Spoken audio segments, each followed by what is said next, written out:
It's a pleasure to have you here tonight. This is the last of 7 lectures this semester in our Leadership Lecture Series. And why do we call this a leadership series? Because we seek to feature the people who make a huge impact on our world, whose ideas and actions make our lives better. And don't we have an amazing person tonight who's done that for so many people? So it's thrilling to have you join us this evening. Without the support of Book Passage, this is a crucial partnership we have together. And Elaine Petruccelli is here tonight. She will be up at the podium a little later on tonight. You'll get to meet her then. But Elaine and Bill Petruccelli have been crucially important to our partnership because with their support, they help to bring these great people to our town and then help us to hear their good ideas. So may we thank Book Passage and do that every day when you buy your books.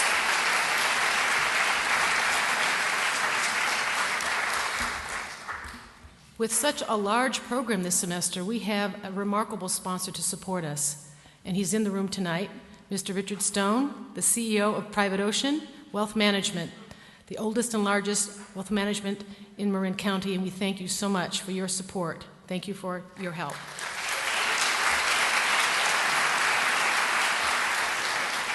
And all of the people that you see helping tonight, these are all volunteers, our students and staff who join us tonight to welcome you to our campus. I hope you feel welcomed by them, and thank you. Thank us to help me thank them for their help. To introduce our speaker tonight is a remarkable person, a really important Marin leader. Her name is Ms. Pat Kendall. She is a medical group administrator at Kaiser Permanente, and she has several leadership roles at Kaiser, both strategic, financial, quality, care, service, people. She's community focused. And she has several degrees, which is fitting to be here at our university, one in nursing, business, organizational development, HR, and leadership. So it's appropriate that she is here with us. She's a busy woman, wasn't she? She's completed her post-grad work at Berkeley and Stanford, so it's really terrific to have her.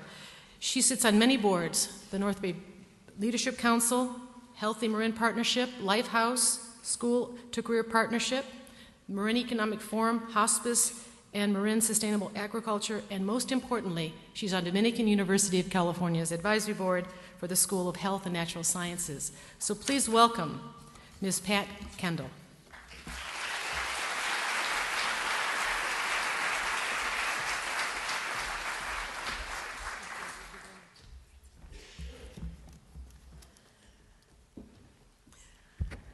Excited, everybody? Huh? Okay, I'll get off really quick to get the main event. But anyway, I wanted to say it's a privilege to be with you tonight and to be able to hear this wonderful lecture. And I also have the great honor to say on behalf of Dominican Leadership Lecture Series and Book Passages, good evening and welcome. This evening, Dr. Weil, who has devoted the past 30 years to developing, applying, and teaching others about the principles of integrative medicine, he will talk to us about his book, which has a great title, Spontaneous Happiness. Dr. Weil is a best-selling author and an internationally recognized expert on integrative medicine, medicinal plants, and mind-body interactions. He was named one of the 100 most influential people in the world in 2005 and one of the top 25 visionaries in 2007 by Time magazine. Let's give a clap for that.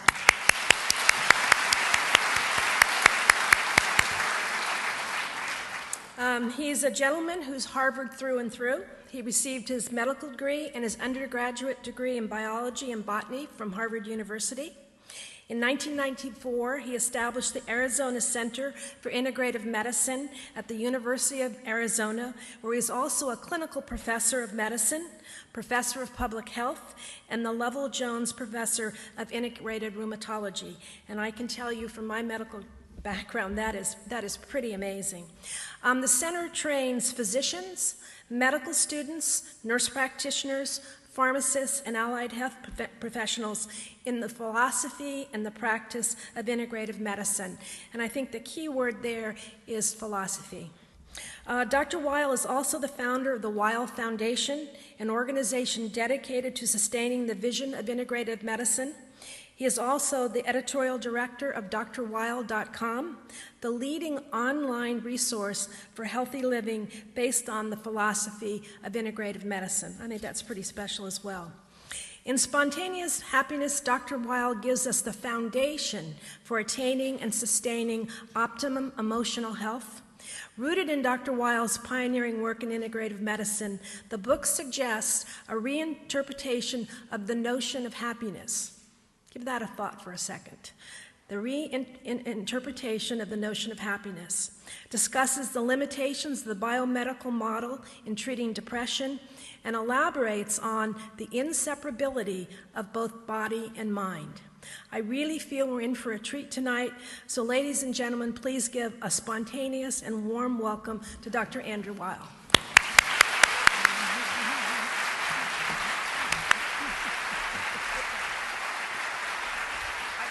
Okay, great.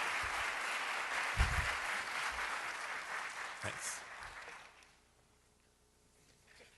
Thank you. Good evening. It's a pleasure to be here, and I'm going to talk to you about happiness and depression, subjects which have been much on my mind. I found out about 2 years ago that the most frequent question coming to my website, drweil.com, was about depression. That surprised me. And then I began looking into some of the statistics, some of which I think you've probably heard, that now 1 in 10, it's probably now 1 in 9 Americans is on prescribed antidepressant medication. There was an article in the Wall Street Journal 2 days ago that said 1 in 5 of us are now on prescribed psychiatric drugs in general. You know, what does this mean? You know, why is this happening? And this includes millions of children. I also was personally interested in this because in my 20s, 30s, and 40s, particularly, I suffered from depression. I had what would probably be diagnosed as dysthymic disorder today, the technical term for mild to moderate depression. I once tried an antidepressant medication. I took it for 5 days and stopped because I couldn't stand the way it made me feel, both in my body and mind. I tried various strategies for dealing with that, and I really don't have it anymore. And I don't know whether not having it is a result of growing older. I think more likely it's the result of cumulative changes that I made in my lifestyle, and I wanted to put a lot of that information into the book because I think it's very useful. So I want you to think about, you know, why are we in the midst of an epidemic of depression in our culture? You know, why has this reached this proportion today? I hear many people say that everyone they know is depressed. A lot of people seem to blame this on the state of the world or the economy. But my parents lived through the Great Depression, which makes what's happening now look pretty tame. And they also lived through World War II, which is probably the most horrific human experience in history.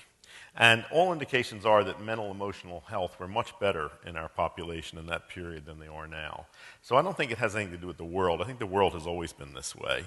I think the world is always teetering on the edge of catastrophe, and somehow we make it through, or at least we have so far.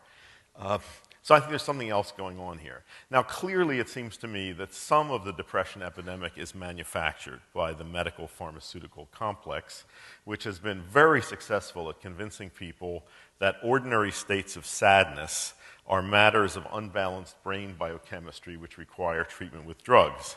By the way, while I'm on that, let me get on a little political soapbox here. I would urge all of you to get out there and work to end immediately the practice of direct advertising to consumers of prescription drugs.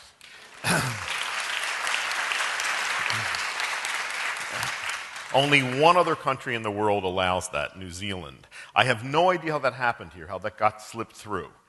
It has been a disaster for the practice of medicine, an absolute boon for the pharmaceutical companies. It should be ended immediately. And we can end it if enough of us get together and write our legislators, we can stop it. And you know, consumers have terrific power today. And with the advent of social media, you know, there is great potential to change things. I mean, look what happened to Netflix. Look what happened to the Bank of America recently. Well, let's make the same thing happen to the pharmaceutical companies and end the practice of direct-to-consumer advertising. And in one of the areas in which this has been most disastrous is the advertising of antidepressant medications. I don't know what the percentage of the depression epidemic is that is manufactured in this way. Maybe it's a quarter, maybe it's a third. But let's say we take that out. We're still left with a lot of depression to explain. So, what's happened? One clue that I came across in doing research for spontaneous happiness is that depression is virtually unknown in the hunter-gatherer societies that are left on the planet. You cannot find a case of major depression in Papua New Guinea. Depression seems to be a feature of modern life, and it correlates strongly with affluence. This is happening in all developed countries, and the more affluent the countries, the greater the rates of discontent and depression. So that's interesting. What's different about hunter-gatherer societies and us? Well, everything. Those people are living connected to nature in a way that we're not. They're eating diets that are natural, that are not industrialized food-like stuff that now constitutes most of the mainstream American diet. They're getting regular physical activity. I think a very important difference is that they enjoy tremendous protection from tribe and community. There's a great deal of medical evidence that social connectedness strongly protects against depression. And I think that one of the most striking sociological changes that's happened in America over the past 100 years is increasing social isolation. I think this is, again, something happening in all developing countries, but especially strong here. Many things account for that. I think today, the advent of new media and virtual reality strongly has accelerated that process of social isolation and disconnection. But, it's interesting to look back and see how changes in our ways of living have fostered this. And I'll give you one example that I used in the book. I grew up in a row house in Philadelphia in the late 1940s, 1950s.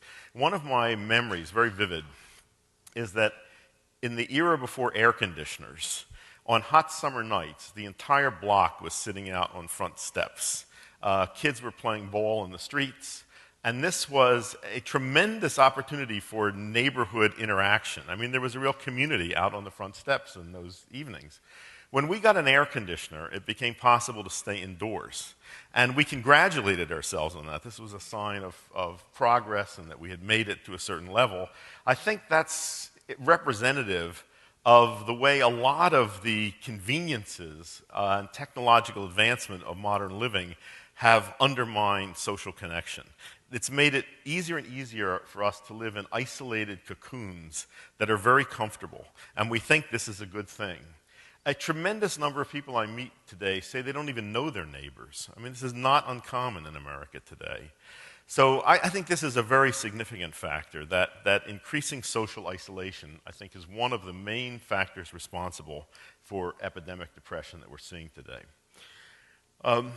I made reference to effects of information overload and new media and internet and so forth. I think this is another tremendous factor. I think all of this is changing human brain function in ways that we don't yet understand. It's possible that in some ways these changes are improvements. Clearly kids growing up today have better hand-eye coordination as a result of playing video games than I do. And maybe they're better at multitasking, but that's, I think, questionable, because the research also is very clear that the human brain really cannot do more than one thing at once. All it can do is rapidly switch back and forth. You can get very good at that kind of switching, and kids raised on computers may be good at that kind of switching, but the clear evidence is that performance suffers when you do that. Moreover, one of the messages that's so strong from Eastern psychology is that practice at maintaining attention in the present moment is one secret of positive emotional states, and that anything that fragments attention takes us away from that present reality, from being mindful, and undermines emotional wellness. And I think that all of the stuff that we're subject to today encourages that kind of fragmentation. I find in my own life, one of the changes that I observe since email and texting and cell phones is that my sense of time is very speeded up, and it seems like I never have enough time to catch up. Before all of this, I had lots of time to read in the afternoons and evenings. I hardly ever have time to read anymore. It's commonly said that as you grow older, your sense of subjective time speeds up. One explanation that's proposed is that each moment of time is a smaller fraction of the total time that you've lived. But I was very surprised some years ago to hear my daughter, who was then 12, I think, say that she had the same experience. My sense now is that Christmas comes around like this. And she said she had the same experience. I didn't have that experience when I was her age. Time moved really slowly. Summer vacations went really slow. She and her friends don't have that experience today. And I think it's that more is happening per unit of time. We are subject to an unprecedented amount of stimulation and information. And I think this has all sorts of consequences, one of which is this sense that you're always falling behind and you never have time to catch up. I don't know what the solution to this is. I'll tell you what I do, is I make rules for myself to limit usage. So at say 2 in the afternoon or 3 in the afternoon, I try to disengage completely from my computer, from cell phones, and I don't pay attention again to the next morning. I don't always succeed at that, but that's what I try to do. I have a particularly hard time with email, which has become my main means of communicating, and I can get completely overwhelmed with that. And I'll tell you something interesting that I also thought of when I was writing this book. I started out as a psychology major at Harvard before I shifted into botany. I shifted into botany out of frustration with psychology in those days, which was dominated by behaviorism. And the leading apostle of behaviorism was B.F. Skinner, who was a professor at Harvard, and I became his student. He was my advisor. I was very much enthralled by his style of lecturing. He was very clever and articulate. Behaviorism attempts, I was interested in consciousness. I wanted to understand what consciousness was and how it affects how we perceive and experience the world. Behaviorism denied consciousness. It tried to explain behavior without any reference to consciousness, which was felt to be unstudyable, and instead to relate behavior to environmental influences. And the main way of getting at this was to study rats and pigeons in caged circumstances and how they would respond to getting rewards of food pellets in response to pressing a bar. So one of the things that Skinner is the one who invented the terms positive reinforcement, negative reinforcement. And one of the things that he showed very clearly is that how an animal behaves in order to get food is determined by the schedule in which the food is delivered. Whether that comes after a fixed or variable interval of time or a fixed or variable ratio in response to the number of presses of a bar. The most powerful control of behavior is with what's called a variable ratio schedule. That is, the animal gets the food pellet after a certain number of presses, but that number varies unpredictably from each time to time. Animals will work themselves to exhaustion to get food on a variable ratio schedule. That is exactly how slot machines pay off. Exactly. And we can all see the influence on behavior that they have. If you've never walked through a casino in Las Vegas, it's very enlightening to watch that kind of behavior. Well, that's how email pays off. Once in a while you get a food pellet. A love note, something about a business success, a funny video, a joke, but they come rarely and unpredictably in a variable ratio in response to how often you check email. And that's why it is so hard not to do it. And when that is, when there is an accompanying ping or of a text landing or you've got mail, that sound becomes very reinforcing as well. And there are even papers written about this becoming a true addiction. That, for instance, the sounds that slot machines make in Las Vegas cause dopamine release in the brain, and people become addicted to that stimulation. So I just want you to think about all this, that this is, this is an area where we have to be careful. I think that the tendency of this unprecedented amount of information coming at us, much of which, by the way, is of very low quality. This is something that someone has proposed the term data smog for what we are living in today. It makes it very difficult to sort out information that's important and that we really need. Anyway, this is an area I think that if you're concerned about mental emotional wellness, it's something you have to be careful about and set limits for how much this influences you. Now, I'm not so sure that the goal of human life is to be happy. And I think that in our culture, there is a particularly toxic expectation that people are supposed to be happy all the time, and our kids are supposed to be happy all the time. And that toxic cultural expectation is nowhere more apparent than when the holiday season approaches. And since we're about there, let me comment on that for a minute. In the northern hemisphere, the time of the winter solstice traditionally was seen as a time of great danger. You know, this is the time when the life force is at its lowest ebb, when the sun is at its lowest point in the sky, the days are shortest, the nights are darkest, the period of bad weather is yet to come. And one statement I saw, I don't know where this comes from, whether it's from the I Ching, but some ancient wisdom that says it's the time of year, the winter solstice is the time of year when only the wisest can discern the returning of the light. Anyway, I think the natural tendency in the past was for people to gather together, to huddle together, build fires, eat together, tell stories, and to sort of aim for protection through this dangerous period. It was certainly not to be happy all the time. And I think the disconnect between what the culture tells us and being bombarded on all channels that this is the happiest time of the year, and yet when in fact what you're feeling, not only from the natural forces out there, but from the realities of family reunions and expectations of presents and all of that, I mean, it's a disaster.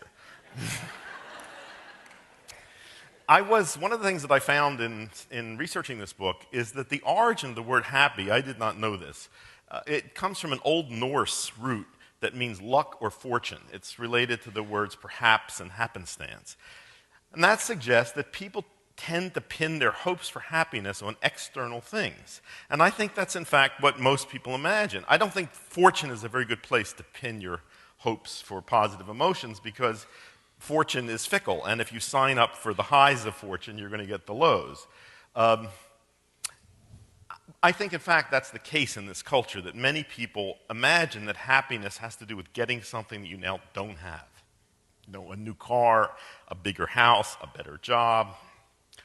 Whenever I hear the phrase, the pursuit of happiness, which is written into our Constitution, the image that always comes to my mind is of a greyhound chasing a mechanical rabbit around a track that's always just out of reach.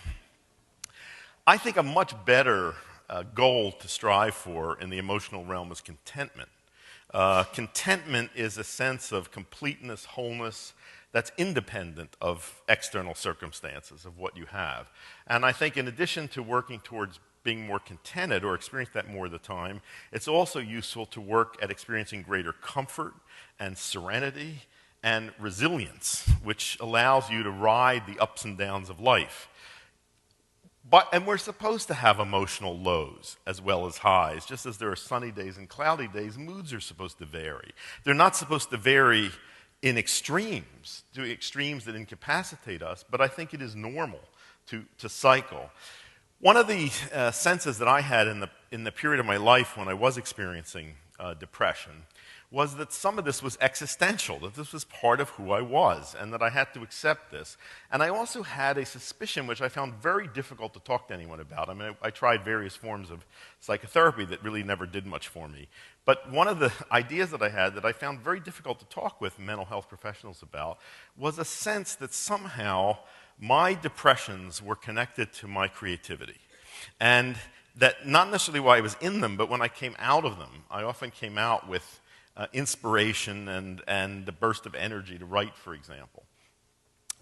There is another concept that I discovered in writing this book that I want to share with you that I think is very interesting.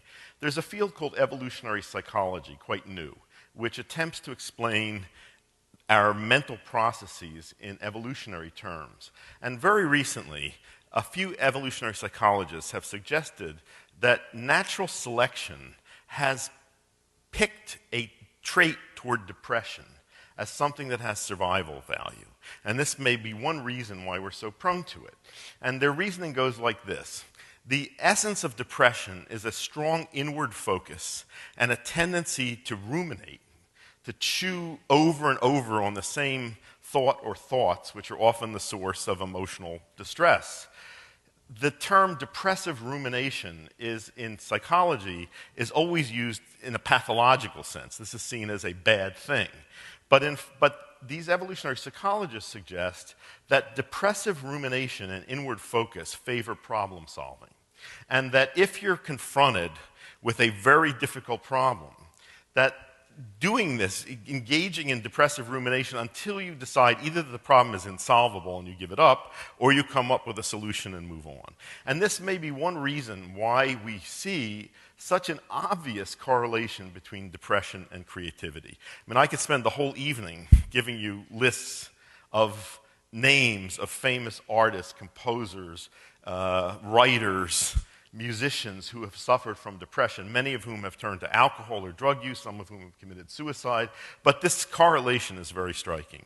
So I think that the idea that depression is always a bad thing and it's something we want to make go away, that may not be a useful concept. You know, you don't want it to be so severe as to incapacitate you, but I think accepting the lows of life as well as the highs and having the resilience to ride through them is a very good thing, and I think that quality of resilience can be cultivated.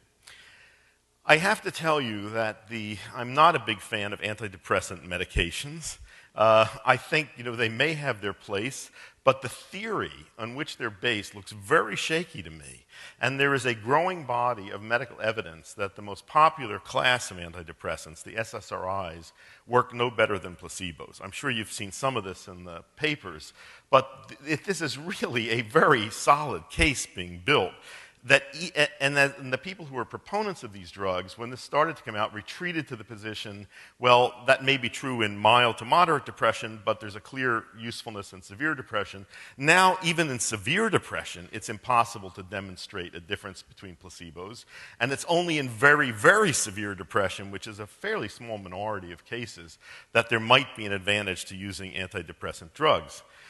The theory that depression, this is the biomedical model, which I think is extremely limited, which sees all of our thought processes and emotions as being the results of brain biochemistry.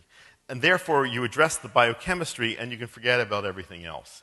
To me, it seems that our emotional states are very multifactorial, and there's so many things that influence them, and there's so many options for treatment. The biomedical model is sorely limited, and its view is that depression results from a deficiency of serotonin at brain neural junctions. There is a drug currently being marketed in the UK under the brand name Coaxil that's been shown to be an effective antidepressant that lowers brain serotonin levels. You can't have it both ways. I think this theory is flawed and incomplete, and it's looking less and less convincing as more of this evidence comes out about the fact that these drugs don't work better than placebos. There's an alternative hypothesis of depression that I came across while doing research of this book that looks at a nutritional connection that I find quite fascinating. And I'd like to tell you about it. It's an interesting story, and it's consistent with the dietary advice that I've been giving for a number of years. You may know that for a long time I've recommended an anti-inflammatory diet as the best strategy for achieving optimum longevity and reducing risks of disease. Inflammation is the cornerstone of the body's healing response. We all know it on the surface of the body as local heat, redness, swelling, and pain at an area that's injured or under attack. It's how the body gets more nourishment and more immune activity to an area that needs it. But inflammation is so powerful and it's so potentially destructive that it's very important that it stay where it's supposed to stay and end when it's supposed to end. If inflammation serves no purpose, if it persists, it becomes productive of disease. It damages tissues. Because of this potential, the body regulates inflammation very carefully. It has an elaborate system of hormonal and chemical controls on inflammation. It's very important that you be able to produce enough inflammation. If you can't, you're susceptible to infection. But it's also important that you not produce too much inflammation. Then you get allergies and autoimmune diseases. But now it looks as if this is the root cause of all the really big, bad chronic diseases that become much more common as people get older. Cardiovascular disease, neurodegenerative diseases like Alzheimer's and Parkinson's, and cancer all begin as inflammatory processes. For instance, the link with cancer may be a little less obvious, but anything that stimulates inflammation also stimulates cells to divide more frequently. And whenever cells divide more frequently, the risk of malignant transformation is increased. So it seems to me that the best advice that you can give people about overall health is to lead an anti-inflammatory lifestyle.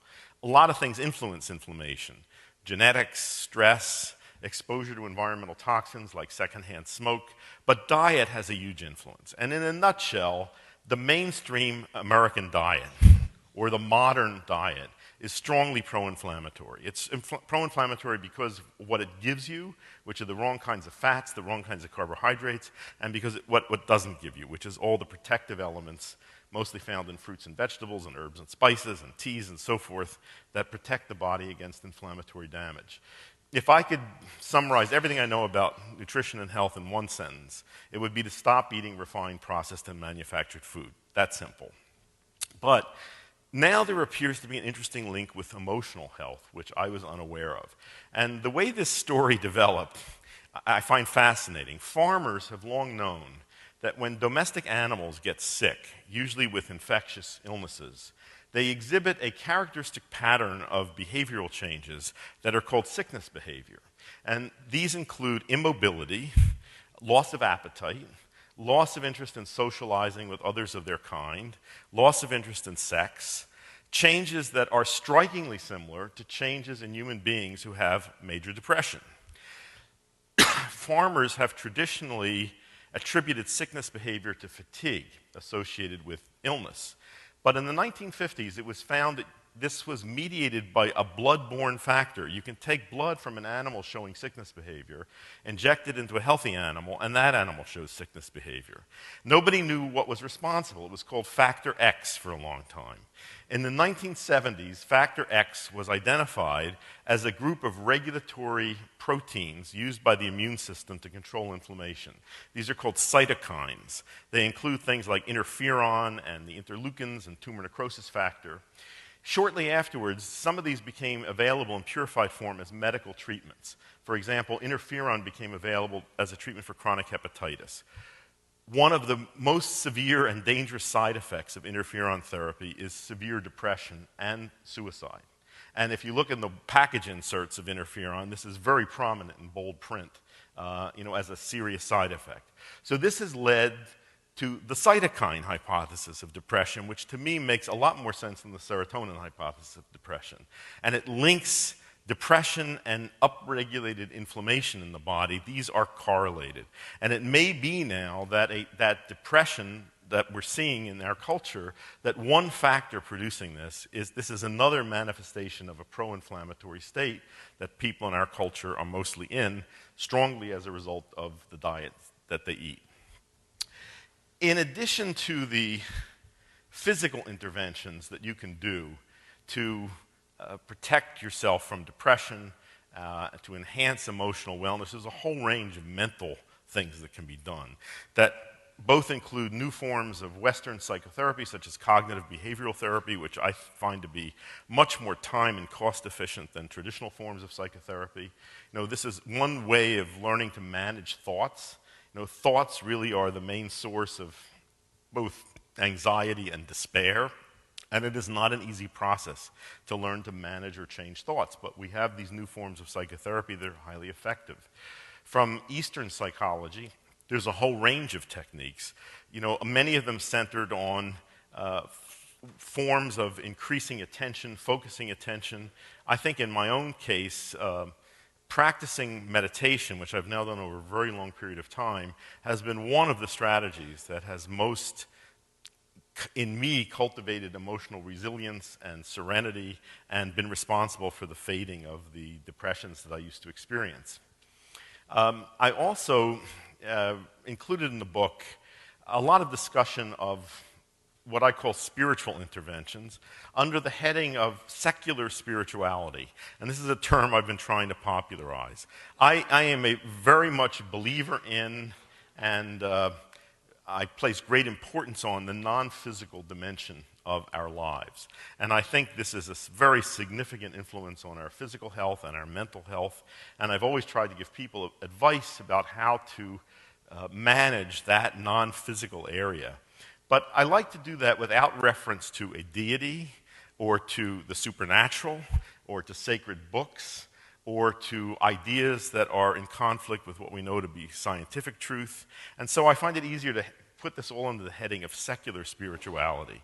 If people are religious and want to attend to their spiritual life in that way, that's fine with me. But for people who are not, I think it is equally important to look at these other things that you can do.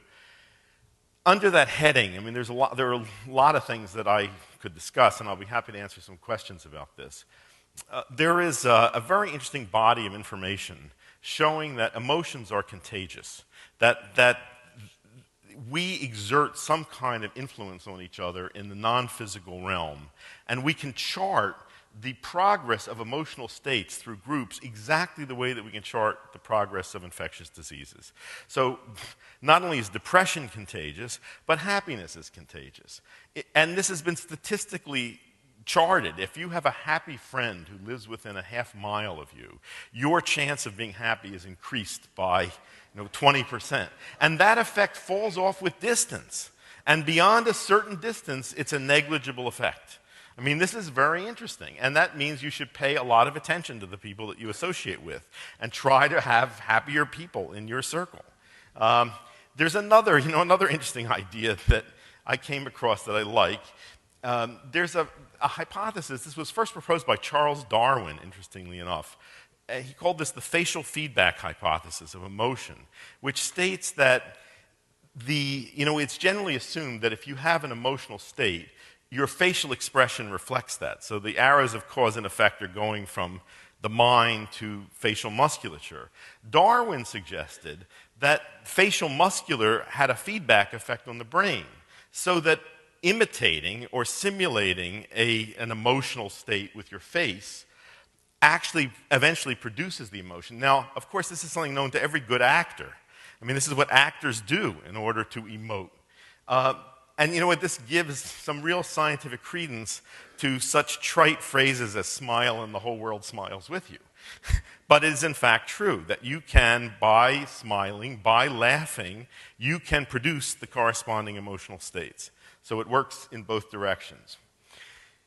I think one of the surprises that I came across in looking at this area was the tremendous amount of scientific data that we now have for the power of gratitude to boost emotional states.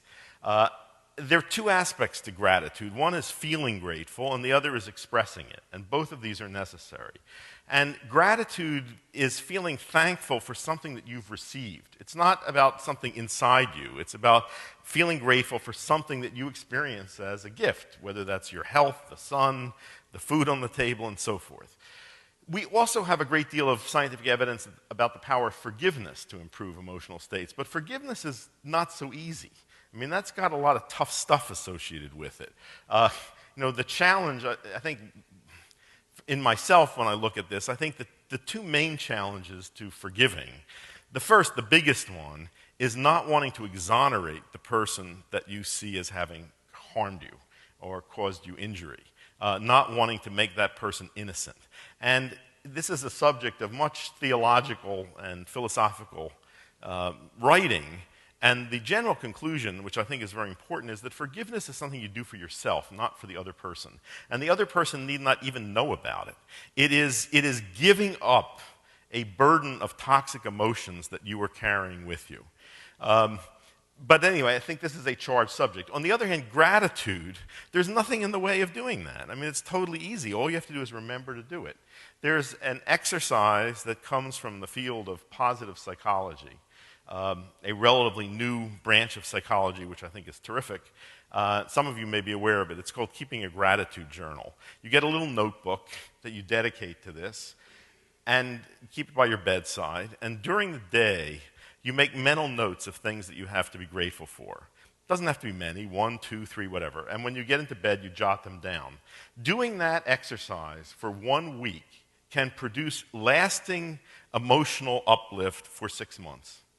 That's pretty amazing. So why aren't we all doing this? I think, this a good one to remember and a good one to practice. I'm going to stop in a moment. I want to continue by answering some of the questions that you've written. I think it's it's an urgent priority to try to create a new paradigm of mental and emotional health. In March of 2010, our Center for Integrative Medicine at the University of Arizona sponsored the first national conference on integrative mental health. It was held in Phoenix. We planned to have about 300 mental health professionals there, psychologists, psychiatrists, social workers, counselors. We ended up having 700. If we'd had a bigger venue, we could have had twice that number. The hunger in this group for a new way of doing things was palpable. Enormous numbers of mental health professionals are fed up with simply recommending drugs to people. Just as many patients are fed up with this. And the biomedical model, I think it's disastrously limiting in physical medicine as well. But in the field of mental and emotional health, it's stifling at the moment. And it's time, this does not mean, I don't mean to deny the reality or importance of brain biochemistry, but it's one of many factors that influence how we feel and our moods. And it is time to develop a much broader paradigm of mental and emotional health, and to begin to use all these other options that are out there, and to get away from this incredible use of medication, a great deal of which doesn't do us any good and may do us a lot of harm, which a staggering number of people are now using. So I'm going to stop there, and I'd like to continue by answering some of the questions that you wrote.